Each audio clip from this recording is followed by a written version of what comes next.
Yo, what's up guys? So Yiheng Wang just got WR average, absolutely insane, 4.25, counting 4.7, 4 flat, 398. Don't think we expected to see WR getting broken so quickly, but we are here. Yeah, congrats to Yang for the WR. I made a reconstruction of his last WR, and I made some comments on what I think he can improve on, and I'm gonna do something similar for this average here today.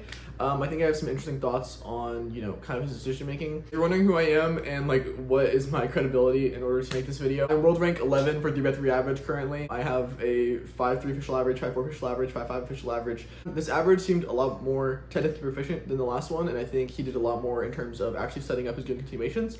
Of course, he still had some like pretty good situations that he took advantage of, but of course you need to be able to see them to take advantage of them. So I think we're gonna see sub 4 happen a lot sooner than we thought, but yeah, let's head down and look at these solutions. Yeah, if you look at some stats, his F2L was pretty much the exact same, but it just showed that his last throws were a bit faster. And this average is actually really cool because it seems like Yiheng didn't slide as atrociously as he has previously. Scrambles are going to be on top, and yeah, let's get started. Solve 1 is a 476. Okay, so what Yiheng did here is he went for a 3-mover with orange and blue. This is in BL, this is good. We also have a few other options where we can start with this pair, and there's actually a pretty good continuation you do with this. But I think Yiheng saw this and then thought that it wasn't actually worth it to go for, because it does require rotation, and this you can like get most of this done pretty comfortably. But I'll show you like some other ideas later. He actually starts off from this angle, and he does wide R, R2, F prime, D, R. I mean, I would do the exact same moves. How I would actually execute it, a little bit different, but sure, totally fine. U prime, L, U, L prime. So what that does is it actually breaks up this pair, but it leaves this here, and this is what he's going to do next. This is where me and Yiheng would differ in our solutions. If you're making decisions based off majority edge count, which is generally what I teach everyone that I coach, if you rotate in this position, now you actually don't have to rotate anymore in the rest of your solve. The way Yiheng ends up doing it, he does end up rotating later down in the line, but he's actually from here. He does U prime and then D prime rotate essentially, and then R, U2, R prime, U. And then this is like a good thing because you're going to force a 3-mover here, but this is an oriented edge and this is also an oriented edge. This is what I said before, where it's like if I'm from here and I insert this, now I have like all EO for my last two. But what he does instead is he's like from here and he does sledge and then sets up a 3-mover, which is totally fine. Insert, and now we have a bad edge again. So generally conventional wisdom here is just like, rotate the insert and then you get like, L2G low. Ying doesn't know that. So he does hedge, which if you think about it, doesn't like, if you look at it, it doesn't look like it should work, but it actually keeps EO here. Yeah, if you do lefty sledge, it keeps EO here.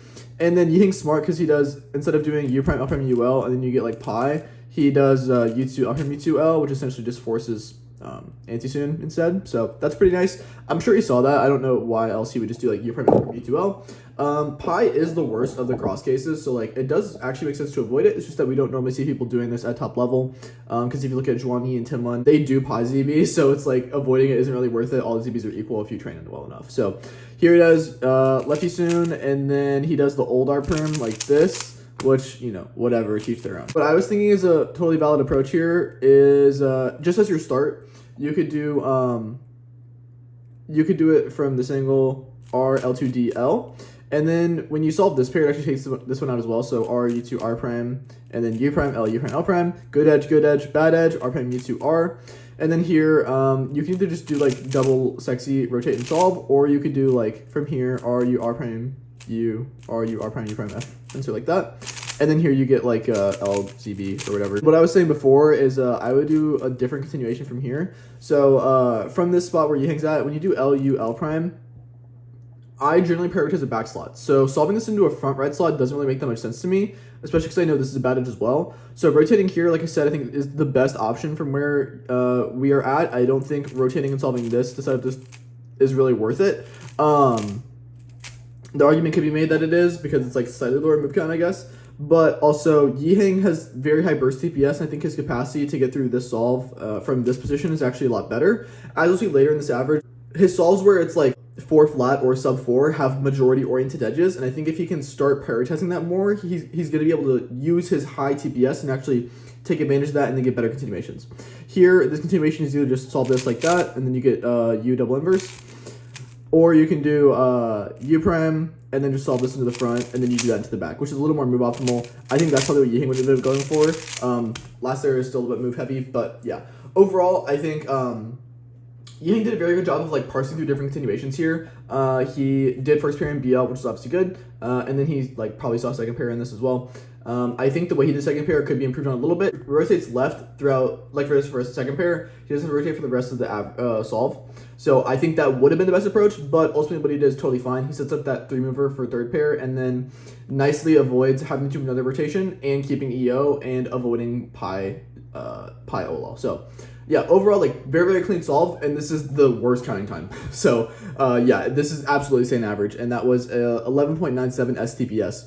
I'm pretty sure this is the second fastest average in terms of TPS like ever on camera. So yeah, absolutely insane. On to solve 2.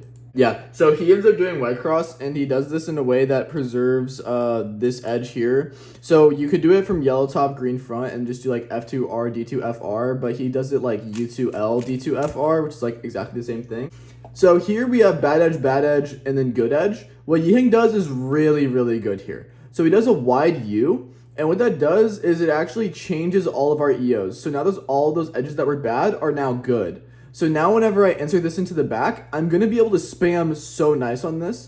And if you're looking ahead, you can track that this corner is going to be here, which is going to be his next pair. So he's going to do LU L prime, and then that makes us X cross. This is literally insane. When I saw this for the first time, it like blew me away. Now, if you've seen some of my stuff before, obviously we don't want to solve both of our pairs on the right. However, there's a few reasons why this is totally fine for Yiheng. One, we have all-oriented edges. So all-oriented edges, you can kind of throw everything out the window. ZZ solvers don't really have anything in terms of like, oh, solve this in the back or whatever, or don't avoid diag pairs, because when you have oriented edges, like everything is just so easy to trace and see. All your solutions are very linear and they move in pretty predictable patterns. So Yiheng's going to do this as his next pair, and another reason why is because his lefty turning is really good. So, you know, people were making fun of like Lou Garrett for his 344, where it was like he like did a Y2 and then spammed RU gen. Well, yeah, for him, like I think it was actually worth it in that situation. Most of the times, like I will also do this as well, but my lefty turning is understandably worse than my righty turning. So Yiheng can get away with this because his look head's really good. He has really good lefty turning, and as well, when you do this pair first, this is actually just the best continuation, because when you do this, you get rid of this in the 5 moves, and then this is like a really clean cancel. And then he has U prime, F sexy, F prime, and then he does a weird U prime here. He does like U, R2 prime, U, R prime, U prime, R3, like that. Slight LL variation stuff that I would have gone for. If you are able to tell what kind of PL you're going to get here, and like you can recognize this one class layer, like it's pretty nice with just these. You can just do this AUF or this like execution, and then you can go straight into that U perm like that. If you're just gonna do this normal anyways, I would just do FU prime F prime, and then as soon as you see this, I would just go into the back R3 alg. But ultimately, what Yiheng did, totally fine. I have no critiques of what Yiheng did here. I think he breaks like a lot of my cardinal rules, but it's totally fine. Because like I said, this is situations where he doesn't need to abide by them, because all-oriented edges is like super key idea, and I think if you look at top level solvers, there's definitely a super high correlation between high TPS and if you have all edges oriented. Whether or not he like knew this going into it, I would hope that he did, but yeah, this was 12.31 STPS, absolutely insane, 398. Yeah, I think the huge idea here was that red blue. I absolutely blown away by that idea. Using wide U moves to change EOs is like a super cool idea, and I think we should see more of that in top level. So yeah, awesome solution there. On to solve 3, the 481. Okay, yeah, this one's like pretty straightforward. So he does D2 U prime R2L. This is just like the most basic cross you can do here.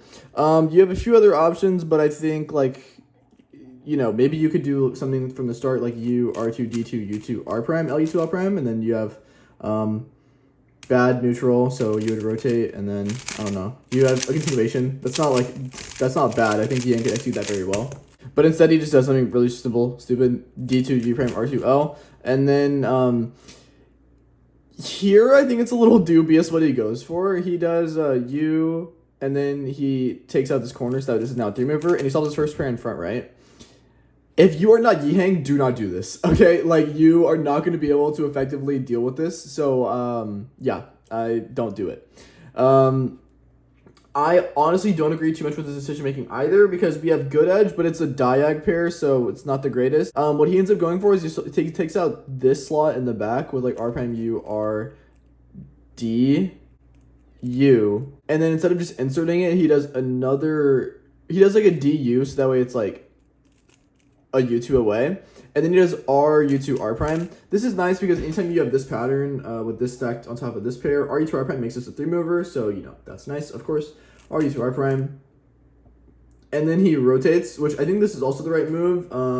When it comes to the last slot, it's really good to have it in the front because it makes your OLL look ahead and therefore transition a little bit better so you can see what's going on. So here he does R, U, R prime. And then, yeah, he does the same solution for this pair as he did before. We've seen him do, like, this pair for, like, OLL skip and O solve before, so sledge, sledge. I don't know why he didn't do the same thing here. Sledge, sledge is totally fine. Then you get, like, this. What he ended up going for was sledge insert, which I don't know why he would do it that way. But then the way he does this OLL is, like, so bad. It's atrocious. I don't know who was giving this man these algs, but even my, like, 2015 alg is, like, so much better than what he does. What he does is he does lefty sexy sledge, U prime, back, anti-soon, T-perm. Dude, how is that a freaking 4.8, dude? Absurd. Like, YIHENG is insane. I don't understand it. He doesn't even need to be super precise, because even when he does like objectively kind of bad stuff, or as like this is a pretty bad F2L continuation for YIHENG, he still gets like a 4.8 on it. So that's insane. He didn't really follow principles well. He solved first pair in front right, and then solved his other pair, like he rotated to solve the pair on the right, then he had a bad edge, then he like rotated. The only good thing is that, like, when I realize that I've rotated a lot in a solve, I will be more likely to do a solution that, like, prevents a rotation. And the way that YIHENG'S ended up avoiding rotations in his last pair, doing it in FL, is pretty good. Like I said, FL is nice, or just any front slot is nice for just OLL transitions. I don't think YIHENG would be able to see the U2 insert he had on solve 2, maybe solve 1, to avoid pi if it weren't for it being a front slot, right? So that's pretty nice. In terms of stuff that I think he could have done differently, like I said, we have that continuation. There's also, you can make a pair here, like R, U prime, R prime, D2, L, U prime, R prime, and then you could do like F, U prime, F prime. This is really nice. Solve this pair, and then here, this is cool. You could do like R, U, R prime, and solve, or I don't know, something like that. Or you could just do insert, rotate, solve. Both of them are like totally fine. I think YIHENG could execute either, and roughly the same speed. One is not particularly better than the other. I think the moral of this one, it's the worst solve, 481, but still 12.47 TPS. YIHENG just has the best combination of turning plus look ahead and fluidity that I think we've ever seen. Yeah, just absolutely insane. So let's get on to the real juice. Solve 4 and solve 5. This is a 4 flat and 396. Okay, this is solve 4. Okay, yeah, so what YIHENG's gonna do is he's gonna set up a free pair with red-green. I would execute it similarly. I think I would do like R prime. So now this is here, D2 makes this pair U prime, wide R prime. I agree with this. U prime, R prime, U, R. Now what we should be looking at is the fact that we have good edge, good edge, good edge. So first 3 edges are all good except for our one in the front. I think that's pretty easy to see from inspection, and this is really nice because, like I said, this is where YIHENG gets to show off his TPS. It's a lot better to do pairs where you have no rotations in them because the grip shifts are easier than grip shifts plus rotations, okay? So when you do R prime UR, you're perfectly in position to go straight into this pair. Now again, this is diag pairs, but is this the end of the world? No, YIHENG's next pair is also an oriented edge, so he can span these out very effectively.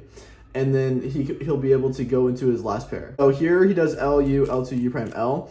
And now the way he solves this pair is pretty curious. You have a few options here. You could just do U, LU, L prime, U, insert. I think this is the worst of the options because we want to do something to disrupt this pair.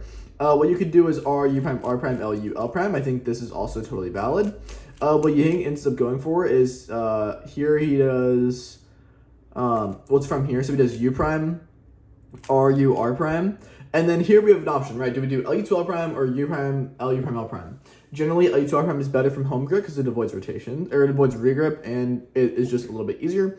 So instead, what he does is he does U prime, LU prime, back prime. Why is that? Well, we see that we have all edges oriented here. Well, whenever we insert this pair, we will have all edges oriented no matter what. So it's easier to look ahead into this pair if we do U prime, LU prime, back prime because it keeps preserved. And we also know this is BLS, so if we have the misoriented edge, or the F2L edge is the back, and then these three at the front are oriented, you can do a pretty nice solution here, RU, R prime, hedge, insert, and then yeah, we just have OLL. So this one's really nice to look ahead into. I normally do like fat, sexy sledge, U2, and then into L perm. What Yiheng does is he's really comfortable with L lefty moves, so he does like fat, sexy sledge, U, lefty J perm U. That's honestly a pretty good last layer if your lefty moves are good, because you're doing the U into the lefty moves into the U again, and it's like pretty natural in all things considered for a pre and post AUF. So that's really nice. As well, we can see the blocks get kind of preserved, so I'm sure Yiheng was just essentially able to one look that last layer. And yeah, he did last layer at 16.3 TPS. So I mean, yeah, I assume that he's able to one look at. I mean, I think this is just like a really straightforward solve. I think the main decision point here is the fact that we see that these edges stay oriented very, very easily. We can leave this as last. We don't need to do anything with it at like the start of the solve. We can kind of leave it till later and then just deal with it whenever we need to. Hence the third pair. We solved the third pair in an alternate way in order to set this up to be a little bit nicer, which is really clean. I think the really nice part here is that when you do LU, L prime, this is just like a very easy grip shift to go into.